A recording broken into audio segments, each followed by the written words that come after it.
Muhammad yang senantiasa kita mendapatkan syafaat beliau berkiamat. Karena kabarnya bapak-bapak ibu sekalian, Alhamdulillah masih diberikan kesempatan oleh Allah Subhanahu wa Ta'ala untuk hadir di majelis ilmu, majelis yang dimana Rasulullah Sallallahu Alaihi Wasallam mengatakan ketika memasuki dua masjid, beliau mendapati dua halqah atau dua kelompok, satunya majelis zikir, satunya majelis ilmu. Ila majlisaini ala khairin, kata Rasulullah Sallallahu Alaihi Wasallam, dua majelis ini sama-sama baik. Walakin hadzal majlis afdal. Kata Nabi apa? Majelis ilmu itu lebih utama. Alhamdulillah, mari kita sama-sama ikhlaskannya, katanya semata-mata mengharapkan ridha Allah Subhanahu wa Ta'ala. Apalagi kita sudah memasuki di bulan Rajab. Nah, Rasulullah Sallallahu Alaihi Wasallam setiap memasuki bulan Rajab beliau membaca doa. Apa ya doa yang beliau senantiasa baca? Allahumma barik lana fi Rajab wa Sya'ban wa ballighna Ramadan. Ya Allah, barik lana, anugerahkanlah kepada kami keberkahan fi Rajab, di dalam bulan Rajab, wa Sya'ban, dan Sya'ban, wa ballighna Ramadan, dan sampaikanlah umur kami hingga pada apa? Bulan Ramadan. Subhanallah, di dalam bulan ini kita dianjurkan untuk memperbanyak amal kebaikan. Ya, di antaranya dianjurkan untuk berpuasa. Nah, di antaranya ya amal-amal kebaikan yang insya Allah kita sedang lakukan ini berupa menuntut ilmu agama. Banyak peristiwa yang agung yang terjadi di bulan Rajab. Di antaranya pada bulan Rajab, yang pertama Sayyidatuna Aminah bintu Wahab. Siapa beliau? Ibu baginda Nabi Muhammad Sallallahu Alaihi Wasallam. Pada bulan Rajab beliau mengandung janin yang kelak akan diberi nama dengan nama Nabi kita Muhammad Sallallahu Alaihi Wasallam. Setelah itu mengandung 9 bulan, akhirnya dilahirkan makhluk yang paling mulia, yaitu Nabi Muhammad Sallallahu Alaihi Wasallam di bulan Rabiul Awal. Di antara peristiwa yang terjadi di bulan Rajab. Kemudian yang kita ketahui bersama pada 27 Rajab itu terjadi peristiwa yang sangat agung, termasuk dari mukjizat Nabi Muhammad Sallallahu Alaihi Wasallam terbesar yang Allah Ta'ala anugerahkan kepada Nabi Muhammad Sallallahu Alaihi Wasallam, yaitu peristiwa Isra dan Mi'raj Nabi Muhammad Sallallahu Alaihi Wasallam. Yang perlu digarisbawahi bahwasanya tujuan Isra dan Mi'raj bukan untuk sowan kepada Allah Subhanahu wa Ta'ala, bukan untuk naik ke langit kemudian ketemu Allah Ta'ala, enggak. Ya, sebagaimana kita ketahui bahwasanya Allah Ta'ala adanya tidak serupa dengan makhluknya. Dan kemudian di antara peristiwa yang terjadi di bulan Rajab yaitu wafatnya imam kita, Imam Asy-Syafi'i radhiyallahu ta'ala anhu, pada bulan Rajab tahun 204 Hijriah. Berarti beliau menutup usia pada 54 tahun. Ya, ini peristiwa yang terjadi di bulan Rajab. Apalagi yang terjadi di bulan Rajab? Sama pada tanggal 27 Rajab, ya, Sultan Salahuddin Al-Ayyubi. Sultan Salahuddin Al-Ayyubi kala itu pada bulan Rajab pula beliau menunjukkan Baitul Maqdis, Palestina, ya. Baitul Maqdis, Palestina. Apa yang beliau lakukan sebelum menaklukkan Baitul Maqdis Palestina? Beliau menyatukan akidah umat terlebih dahulu. Disatukan akidahnya, ya, berakidahkan Asy'ariyah, Maturidiyah, Ahlus Sunnah wal Jamaah. Ya, karena itu beliau kuatkan terlebih dahulu akidah Ahlus Sunnah wal Jamaah. Karena apa? Kata beliau, kesatuan akidah menghadirkan kesatuan hati. Ya, subhanallah, beliau Sultan Salahuddin Al-Ayyubi beliau mengatakan seperti itu. Jadi yang dikuatkan terlebih dahulu, yang disatukan terlebih dahulu apa? Akidah terlebih dahulu. Ya, kata beliau apa? Kesatuan akidah akan melahirkan kesatuan hati. Dan kesatuan hati antar umat Islam adalah kekuatan yang sangat dahsyat. Nah, kesatuan hati, akidah antar umat Islam adalah kekuatan yang dahsyat yang tidak terkalahkan. Ya, maka dari itu apa? Yang beliau lakukan sebelum subuh, ya, beliau memerintahkan setiap muadzin, ya, di semua wilayah yang beliau kuasai untuk apa? Mengumandangkan akidah Asy'ariyah. Setiap apa? Sesaat sebelum azan subuh. Subhanallah, saking pentingnya akidah Ahli Sunnah wal Jamaah. Saking pentingnya belajar ilmu tauhid. Ya. Pada itu yang kita semoga senantiasa bersemangat, ya, diberikan istiqomah oleh Allah Subhanahu wa taala. Dan peristiwa yang masyhur di kalangan kita, kalangan orang Indonesia pada tanggal 16 Rajab tahun 1344 Hijriah bulan, ya, para ulama di Nusantara ini berkumpul di Surabaya, ya, membuat organisasi terbesar di Indonesia, yaitu apa? Tercetusnya organisasi Nahdlatul Ulama pada bulan Rajab bulan, tepatnya 31 Januari 1926. Subhanallah, ya, menunjukkan apa? Ini bukan apa kebetulan saja, menunjukkan bahwasanya bulan Rajab itu bulan yang mulia. Ya, alhamdulillah kita berkumpul di sini, dan semoga diberikan kemuliaan juga, diberikan keberkahan oleh Allah Subhanahu wa taala. Ya, semoga yang punya rumah Ustaz Tasrif diberikan keberkahan oleh Allah taala, Ustaz keluarga dan seluruh yang hadir di sini, ya, diberikan keberkahan oleh Allah Subhanahu wa taala. InsyaAllah pada kesempatan yang mulia ini kita akan membahas tentang kitab yang terkenal di kalangan kita, yaitu Aqidatul Awwam. Ya, ini sangat penting bagi kita. Sekiranya setahu saya atau umumnya menjadi rahasia umum bahwasanya kitab ini sangat terkenal di kalangan pondok pesantren. Ya, InsyaAllah nanti kita kaji. Mari kita sama-sama tata niat terlebih dahulu. Mengadarkan niat semata-mata hanya mengharapkan ridha Allah Subhanahu wa taala. Pengarang rahimahullah taala yaitu Syekh Abdul Fawz Ahmad bin Muhammad Al-Marzuqi. Ya, beliau Al-Hasani min jihad abihi. Kalau dari jihad ayahnya, beliau gelarnya masih keturunan Rasulullah. Gelarnya apa? Al-Hasan min jihad abihi. Kalau min jihati ummihi, dari ibunya, beliau gelarnya apa? Al-Husaini. Keturunannya kanjeng Nabi Muhammad sallallahu alaihi wasallam, yang terkenal dengan Syekh Ahmad Al-Marzuqi. Apa yang beliau katakan? Bismillahirrahmanirrahim. Abda'u bismillahirrahmanirrahim wa birrahim daimil ihsan. Beliau memulai karangan kitabnya Nazomanku, yang kata beliau dengan menyebut nama Allah Subhanahu wa taala, ya, yang Maha Pengasih, yang bersifat Rahman dan Rahim, dengan bertujuan apa? Bermaksud bertabarruk, ya, mengambil berkah dengan nama Bismillahirrahmanirrahim, dan mengamalkan hadis Rasulullah sallallahu alaihi wasallam, kullu amrin li ibadin yubda'u fihi bi bismillahirrahmanirrahim fa huwa aqwa. Di riwayatin fa huwa aqdar ay qalilul barakah.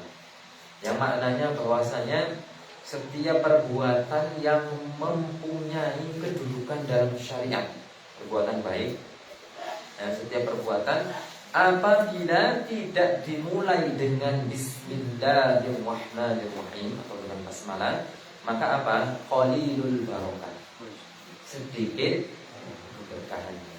Maka itu, nah, Bapak Ibu sekalian yang hadir di sini, ketika hendak melaksanakan kebaikan, amal ketaatan, hendaknya dimulai dengan Bismillah terlebih dahulu.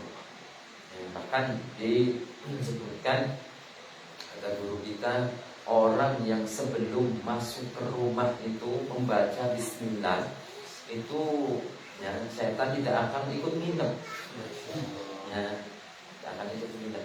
Kalau subhanallah, kadang kan kita yang terjadi kekisruhan, terjadi hal-hal yang tidak diinginkan di keluarga, mungkin diantaranya seperti itu. Ya, rumahnya ya jarang dilaksanakan keberkahan, atau adab-adab yang dilaksanakan di rumah itu tidak dilaksanakan. Itu mungkin hal-hal yang terjadi seperti itu. Makanya guru kita apabila hendak sebelum memasuki rumah baca Bismillah terlebih dahulu. Habis itu baru mengucapkan salam. Nah, seperti itu. Kata setan apa? Apabila orang yang membaca Bismillah sebelum masuk rumah nih, apa katanya? Udah, kita malam ini ataupun hari ini tidak nginep di rumah dulu. Penting lah ya. Banyak keberkahan dari Bismillahirrahmanirrahim. Ya, di kitab-kitab di karangan guru kita disebutkan bahwasanya di antara untuk melancarkan rezeki itu dibaca 313 kali selama 1 minggu. Semua Bismillahirrahmanirrahim 313. Kemudian ditutup dengan bacaan sholawat. Banyak. Insya Allah nanti faedah-faedahnya di belakang ya. Yang penting kita pahami terlebih dahulu tentang makna dari Bismillahirrahmanirrahim. Tadi ya mengamalkan hadis Rasulullah Shallallahu Alaihi Wasallam yang menyebutkan bahwasanya setiap perbuatan yang mempunyai kedudukan dalam syariat, perbuatan baik, yang apabila perbuatan tersebut tidak dimulai dengan Bismillah, maka akan sedikit keberkahannya. Maka itu yang sama-sama kita mengamalkannya.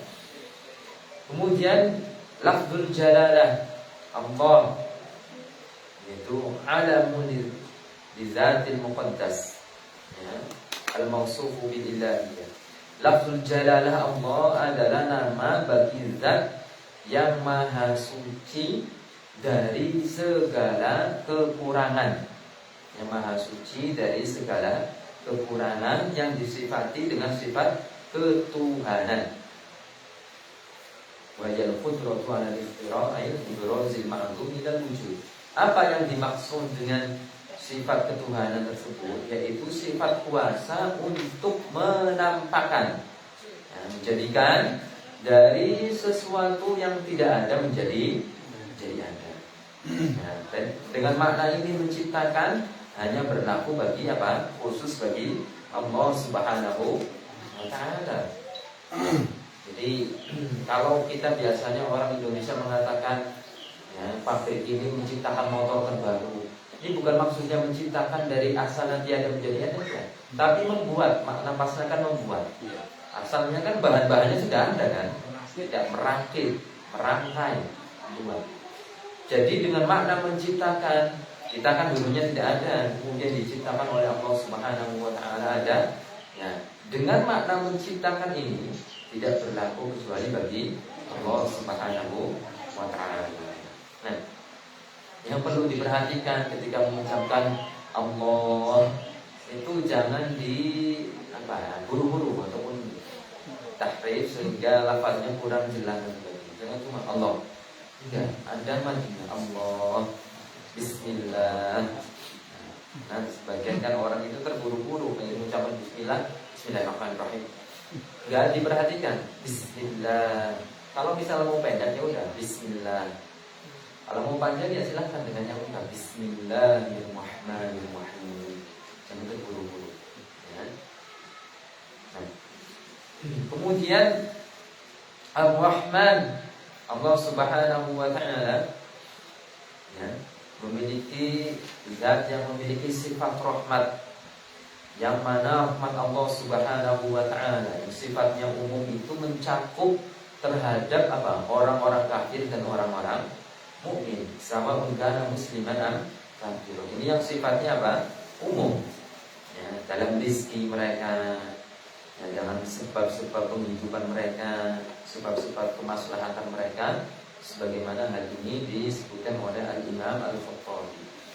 Allah Subhanahu wa taala menyebutkan di dalam Al-Qur'an, "Wa rahmati wasi'at kulla syai' fasa'aktubuha lil ladzina yattaqun."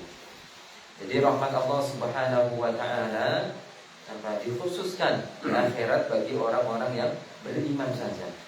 Kurang lebih maknanya seperti itu. Ya. Kelak rahmat Allah taala yang di akhirat, maksudnya rahmat yang khusus. Ya, ada kalanya rahmat yang umum, ada kalanya rahmat yang khusus. Ya. Yang umum apa? Kayak misalkan rezeki. Ya, jadi orang-orang yang bukan Islam pun ya diberikan rezeki oleh Allah Taala.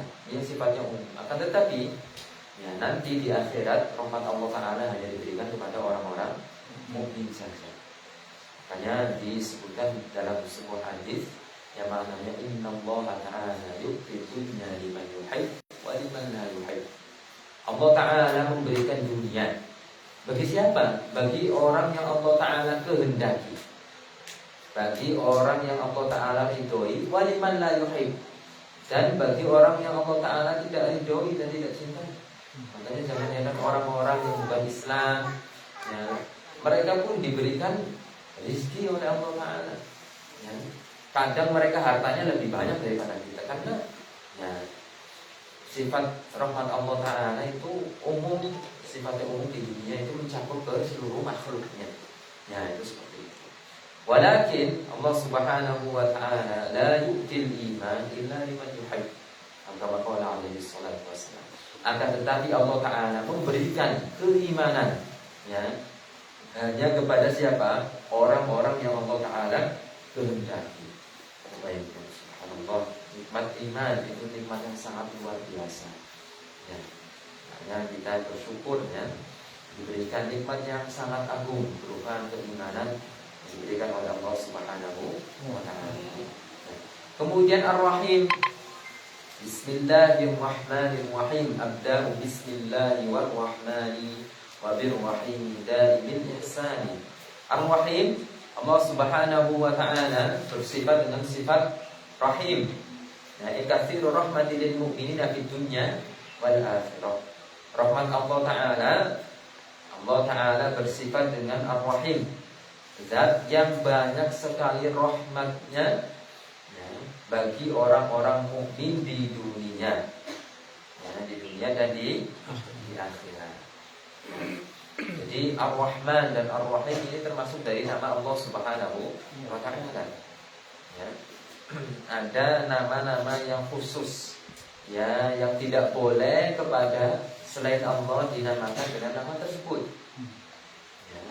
Contohnya tadi apa? Ar-Rahman ya, Ar-Rahman, misalkan ada orang namanya Abdurrahman, jangan dipanggilnya cuma Rahman saja, harus dinama lengkapnya Abdurrahman ya, seperti itu. Karena Rasulullah SAW, kalau kita lihat sekalian, nama yang paling utama itu khairul asma'i Abdullah wa Abdurrahman ya.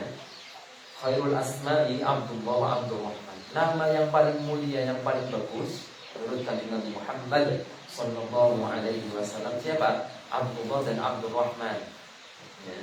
Kalau punya anak lagi misalkan bingung dikasih nama siapa? Nama Abdullah atau Abdurrahman ya, Abdurrahman dan Abdullah. Ini nama yang paling utama, nama yang paling bagus ya, kata Rasulullah SAW.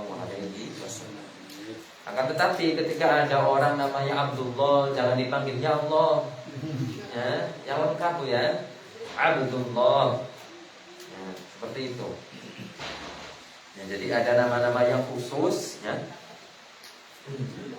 yang khusus bagi Allah Subhanahu wa Ta'ala. Di antaranya apa? Al-Khaliq, Ar-Raziq ya, Al-Quddus, ya, kemudian Malikul Mulk, Dzul Jalali wal Ikram, Al-Muhyi dan Al-Mumit. Ini nama-nama ini yang khusus bagi Allah Subhanahu wa taala. Ya. Seperti itu ya, Pak. Jadi nama Abdullah ataupun Abdurrahman, ya, ini termasuk ya nama yang paling mulia, yang paling agung. Ya, khairul asma'i Abdullah wa Abdurrahman. Akan tetapi jika kita punya saudara misalkan namanya Abdullah ataupun Abdurrahman, ya jangan dipanggil dengan nama Rahman saja ataupun Allah, jangan, yang lengkap.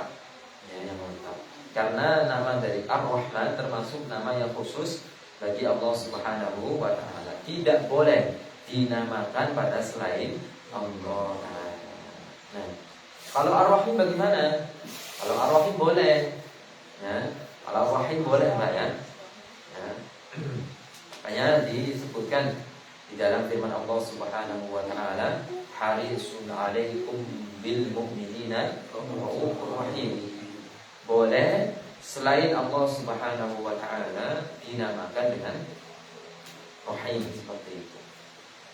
Ya, seperti itu ya. Abda bismillahirrahmanirrahim. Wa birrahim dari ihsan.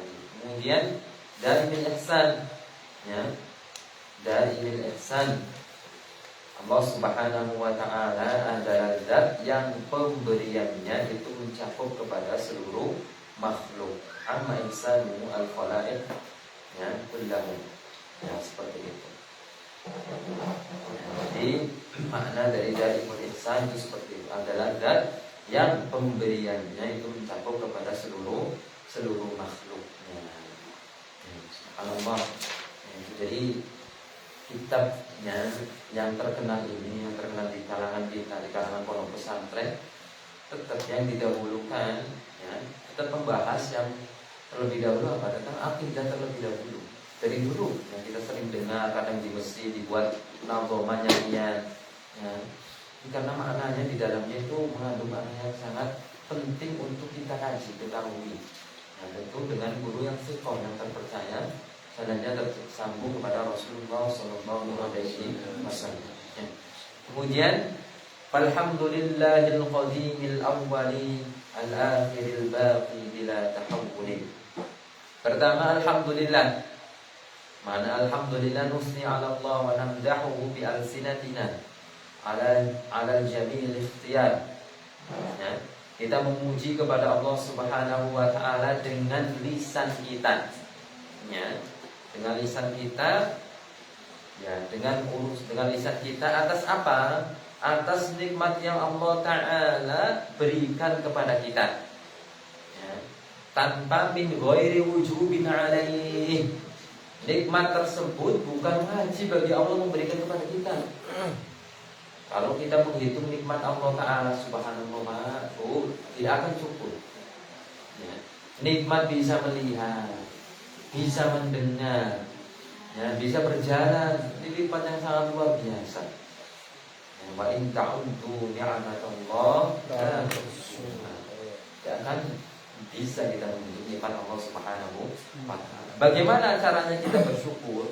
Ya, satu, ada kalanya dengan menggunakan lisan kita yang hukumnya sebagai sunnah, mengucapkan alhamdulillah. Tadi mana alhamdulillah, kita memuji kepada Allah Ta'ala, ya, dengan lisan kita atas nikmat-nikmat yang Allah Ta'ala berikan, ya, kepada kita tanpa dihukumi wajib bagi kita.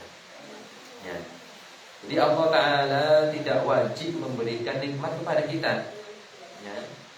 Karena siapa? Allah Ta'ala tidak ada yang melarang, tidak ada, ya. Tidak ada yang wajib bagi Allah Subhanahu wa ta'ala, ya. Kita bukan golongan yang mengatakan katanya Allah Ta'ala wajib memberikan yang terbaik kepada hamba. Ya. La yus'alu amma yaf'al. Ya. Jadi nikmat Allah Subhanahu wa ta'ala ada kalanya yang sunnah ataupun mandub, ada kalanya yang wajib. Yang sunnah bagaimana? Tadi dengan menggunakan apa? Lisan kita mengucapkan alhamdulillah. Yang wajib Dengan apa? Tidak menggunakan ada istimali hadhihi ni'mah fi maksiatillah. Tidak menggunakan nikmat yang Allah Ta'ala berikan untuk bermaksiat kepada Allah Subhanahu wa Ta'ala. Bahkan kalau mau kita introspeksi diri, Pak, subhanallah, kita bermaksiat saja masih menggunakan nikmat Allah Ta'ala. Ya, makanya kita subhanallah, untungnya kita masih diberikan ilmu, ya, masih diberikan umur oleh Allah Subhanahu wa Ta'ala. Ya. Kita kadang sebagian orang diberikan ya, nikmat lisan, digunakan untuk apa? Hal-hal yang diharamkan oleh Allah Ta'ala, nabi dan sebagainya. Diberikan nikmat ya, kaki digunakan untuk berjalan ke jalan kemaksiatan yang Allah Ta'ala haramkan. Hati ya, hati itu fondasi yang sangat penting ya. Kata para ulama apa? Kata hadis Nabi Muhammad SAW menunjukkan bahwasanya di dalam sebuah tubuh kita ada mudghah, ada segumpal darah. Dalam setiap tubuh kita ada segumpal darah. Ya, idza soluhat atau soluhat ya. Apabila segumpal darah tersebut baik, solahal jasadu kullu, akan baik seluruh anggota badan. Fa idza fasadat, apabila segumpal darah tersebut rusak, fasadal jasadu kullu, akan merusak seluruh anggota badannya yang lain. Ala wahyal qalb, ketahuilah segumpal darah tersebut adalah hati. Ya, adalah hati. Makanya para ulama menyebutkan apa? Al-qalbu amirul jawarih. Hati itu pengendali ataupun pemimpin anggota badan. Makanya insya Allah kalau hatinya kita baik, seluruh anggota badannya baik. Ya. Kalau hatinya ada keinginan, oh ini hari Ahad ada rutinan misalkan, alhamdulillah dari hatinya timbul, oh harus siap-siap, akhirnya apa? Badannya ikut gerak. Seperti itu. Hadir di majelis ilmunya Rasulullah SAW yang subhanallah, nikmat yang sangat agung, yang pahalanya sangat luar biasa. Allah Ta'ala menjadikan ya, orang yang menuntut ilmu agama itu diserupakan dengan apa? Orang yang jihad di jalan Allah Subhanahu wa Ta'ala. Min a'la darajat, termasuk dari derajat yang paling tinggi. Bayangkan kan, ya, derajatnya orang menuntut ilmu agama. Makanya ya, semoga kita diberikan istiqomah pada Allah Subhanahu wa Ta'ala. Nah, tuh. Jadi dari makna alhamdulillah. Ya, makna dari alhamdulillah, kita memuji dan dengan lisan kita atas nikmat yang Allah Subhanahu wa Ta'ala berikan kepada kita, ya, yang mana nikmat tersebut bukan suatu kewajiban bagi Allah Subhanahu wa Ta'ala. Kita ya, dan apa yang kita miliki semuanya milik Allah Subhanahu wa Ta'ala. Ya, sewaktu-waktu jika Allah Ta'ala mengambil ya, apa yang kita miliki ataupun orang-orang yang kita sayangi, kita tidak boleh protes ya. Jadi apa yang kita miliki, ya, kita dan apa yang kita miliki semuanya milik Allah Subhanahu wa Ta'ala. Ketika dicabut nikmat tersebut, jangan sampai kita protes ya. Ada guru-guru kita subhanallah, kalau kita mau mengambil pelajaran, coba orang yang sukanya ngatur di apa di depan kayak di pasar kayak gini, tempat gitu. Sebagus apapun mobilnya, Pak, motornya, ketika diambil oleh pemiliknya, apa protes? Apa ngamuk? Gak ada yang protes, gak ada.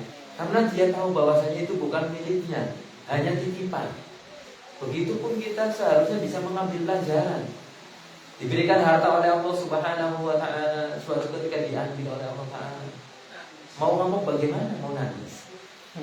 Ya, bentuk-bentuknya kalau misalkan kadang awalnya panas, awalnya kadang ya Allah, manusiawi. Akhirnya ujung-ujungnya apa? Ridho. Oh iya, semuanya milik Allah Subhanahu wa Ta'ala.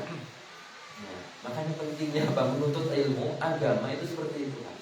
Kadang kita ilmu itu menjadi ya, penenang ketika hati kita sedang tidak baik-baik saja. Itu dengan ilmu. Bagaimana kita bersifat apa menghadapi cobaan yang Allah Ta'ala berikan kepada kita, yang ditimpakan kepada kita dengan ilmu agama. Nah, makanya kalau ilmu agamanya kuat, insya Allah hatinya akan apa? akan kuat juga. Bahkan orang yang dikehendaki oleh Allah Ta'ala, bagaimana kata Nabi, yusib minhu mayuridillahu bi khairan yusib minhu. Orang yang semakin mulia derajat, semakin banyak cobaan yang diujikan. Asyadun nasi balaan al-anbiya. Orang yang paling banyak cobaannya itu para nabi. Sumal amsal fal amsal, dan orang di derajatnya di bawah para nabi. Subhanallah. Maka dari itu ketika kita diuji ujian oleh Allah Subhanahu wa taala, yang bersabar. Ingat bahwasanya ini cobaannya tidak ada apa-apanya dengan para nabi. Dan kita harus ingat bahwasanya orang yang dikehendaki oleh Allah Ta'ala berupa kebaikan akan ditimpakan musibah. Ketika ditimpa musibah, jangan ngeluh terus, sabar, sabar. Pertanda bahwasanya Allah Ta'ala menghendaki bagi kita suatu kebaikan. Jadi makna alhamdulillah itu seperti itu. Ada kalanya yang syukur yang wajib, ada kalanya yang sunnah. Kemudian al-qadim. Apabila al-qadim dinisbatkan bagi Allah Subhanahu wa taala, ini semakna dengan al-awwal. Allah Ta'ala tidak didahului dengan ketiadaan. Allah Ta'ala tidak didahului oleh ketiadaan. Apabila dinisbatkan kepada makhluk, misalkan hadzal bina'u qadim, misalkan bangunan ini qadim. Maksudnya apa? Marra alaihi zaman qawil. Sudah berlalu zaman yang lama. Bangunannya kuno misalkan. Maksudnya apa? Dari qadim tersebut bangunannya sudah lama. Jadi bisa diistilahkan kepada Allah, kepada selain Allah. Tapi dengan makna yang beda Pak ya. Ketika dinisbatkan kepada Allah Ta'ala, apa maknanya apa? Semakna dengan al-awwal, tidak didahului oleh ketiadaan. Ketika dinisbatkan kepada makhluk, misalkan ada santri, ini santrinya ada tulang qadim atau talib qadim senior misalkan. Hadzal bina qadim misalkan. Bina ini bangunan ini qadim, sudah kuno, sudah lama. Marra alaihi zamanul qawil, sudah berlalu bagi bangunan tersebut zaman yang lama. Jadi seperti itu. Ini semakna dengan al-awwal, lam tidak liwujudi, tidak ada permulaan bagi Allah Subhanahu wa taala. Sebagaimana Allah Subhanahu wa taala berfirman di dalam Al-Qur'an, huwal awwalu wal akhir. Kemudian al-akhiril baqi bila tahawuli. Al-akhir, Allah Subhanahu wa taala bersifat dengan al-akhir, yang tidak lalui oleh penghabisan. Allah Ta'ala bersifat tidak ada penghabisan bagi Allah Subhanahu wa ta'ala. La nihayatan liwujudi. Allah Ta'ala, kalau kita kan ada penghabisannya, kita ada umurnya. Allah Subhanahu wa ta'ala al-akhir, tidak dilalui oleh penghabisan. La nihayatan liwujudi. Al-akhiril baqi. Allah Subhanahu wa ta'ala bersifat dengan bil baqa, muttasifu bil baqa al-abadi alladzi la yantahi. Allah Subhanahu wa ta'ala bersifat dengan sifat baqa, sama, tidak ada penghabisannya. Allah Ta'ala bersifat dengan sifat baqa, yang tidak ada penghabisan bagi adanya Allah Subhanahu wa ta'ala. Kalau kita mau kerucutin, kalau mau kita makna perdalam Pak Bu, ini tidak jauh dari apa yang kita ngaji di Qulul Jali, apa yang kita pelajari di Mukhtasar, dirangkum sama beliau. Kita paham bahwasanya ilmu yang kita pelajari itu bukan ilmu yang ngarang-ngarang sendiri, dari para ulama terdahulu seperti itu. Kita hanya meneruskan. Subhanallah, di kitab-kitab para ulama disebutkan. Bahkan di dalam kitab Safinatun Najah saja, yang terkenal dengan kitab fikih, literatur fikih itu, di awal-awal dibahas faslun fi ma'na kalimat tauhid. Ya kan? Menunjukkan pentingnya tauhid, pentingnya ilmu akidah terlebih. Hanya subhanallah, semakin banyak kita mengambil kitab-kitab para ulama yang luas, ya, kitab-kitab tauhid itu semakin tahu, oh ini yang di Mukhtasar, oh ini yang di Qaulul Jami. Subhanallah. Begitulah yang jasa guru kita Syekhuna Syekh Abdullah An-Nawawi rahimahullah alaih. Ya, dia sangat berjasa bagi kita yang menghimpun kitab yang ringkas, ya. Qalilul alfaz kasirul ma'ani. Lafaznya sedikit tapi maknanya sangat luar biasa. Sampai itu, ya, kalau semakin kita, ya, intinya apa? Tamakun di Mukhtasar terlebih dahulu. Kalau sudah tamakun kita belajar kitab-kitab yang lain, subhanallah, enak Pak. Memahaminya itu gampang. Contohnya kitab ini tadi, tidak lain tidak bukan maknanya semuanya ada di Mukhtasar. Ya. Mungkin itu saja pertemuan yang singkat pada hari ini. Insyaallah sudah mau jam kurang lebih, ya. Semoga kita diberikan kesehatan oleh Allah Subhanahu wa taala. Nah, apalagi di bulan yang mulia ini, di bulan yang dulunya kurang semangat ngaji di bulan Rajab, semoga dipompa lagi semangatnya. Yang dulunya jarang puasa dan Kamis ataupun puasa yang lain, di bulan Rajab silakan berpuasa. Ya, ataupun kegiatan-kegiatan yang lain di bulan Rajab ini tadi, ya, sangat banyak terjadi peristiwa-peristiwa yang sangat mulia yang terjadi di bulan Rajab tadi. Alhamdulillah kita sudah melaksanakan di antara kebaikan-kebaikan tersebut, yaitu menuntut ilmu agama. Ya, itu saja, semoga bisa dipahami sebagaimana mestinya. Ya, semoga kita diberikan istiqomah oleh Allah Subhanahu wa taala. Kita tutup dengan bacaan takbir, sholawat dan istighfar.